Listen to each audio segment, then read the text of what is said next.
pas prévu, mais Dany bout sur son fauteuil depuis tout à l'heure. Je le vois bouillir. On va profiter de cet instant, l'humeur de Dany. Allez-y, dialoguez, posez vos questions avec Florian Philippot. Non, je boue pas du tout. J'ai trouvé très intéressant, puisque vous trouviez le monsieur De Meyer très intéressant. Il a dit, on peut guérir... Je précise que je le connais pas. Non, mais vous avez trouvé très intéressant. Il n'est pas adhérent. Mais c'est pas ça. On peut guérir le mal par le mal.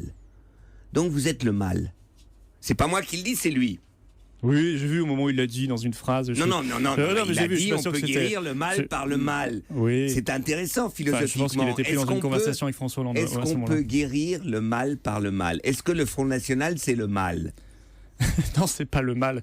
C'est lui qui le dit, que vous trouvez sympa et bien. C'est un bien, c'est un mieux pour la France. Mais vous voyez, monsieur Combendit, j'essaie de pas trop raisonner en bien et en mal, parce que je déteste cette conception de la politique fondée sur la morale, où il y aurait les méchants et les gentils. C'est pas Dany qui le parle, c'est un électeur Front National. Oui, mais vous voyez dans quel contexte il a parlé face au chef de l'État, et que il était intimidé un peu, forcément. Donc quand il fait part de sa colère, il sait ce qu'il dit, et quand il dit un truc qui vous arrange pas... Je respecte profondément les gens. Il a parlé de situations concrètes avec ses mots, et je pense que ça a appelé une réponse du chef de l'État.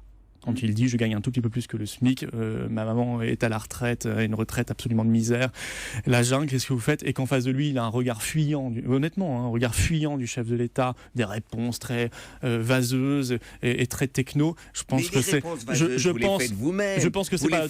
Non, je fais pas de réponse vaseuse. Vous répondez tout de suite.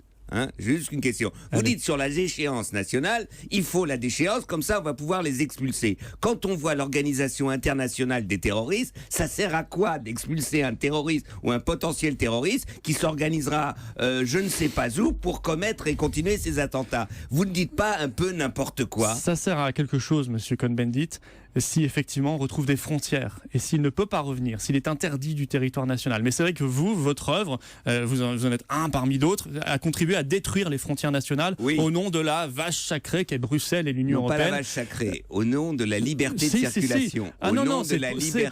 Pour les Européens, c'est une religion. Il y a des on blasphème quand on en parle. Il y a des grands prêtres, il y a une doxa, il y a un credo et il y a des blasphèmes. Non, il n'y a pas de blasphème, il n'y a pas de credo, il n'y a pas de grands prêtres, il n'y a que du pragmatisme pour la sécurité et la prospérité des Français. On va organiser un débat entre Florian Philippot et Dany Cohn-Bendit, qu'on va des choses à se dire. L'humeur de Dany qui revient lundi à 8h.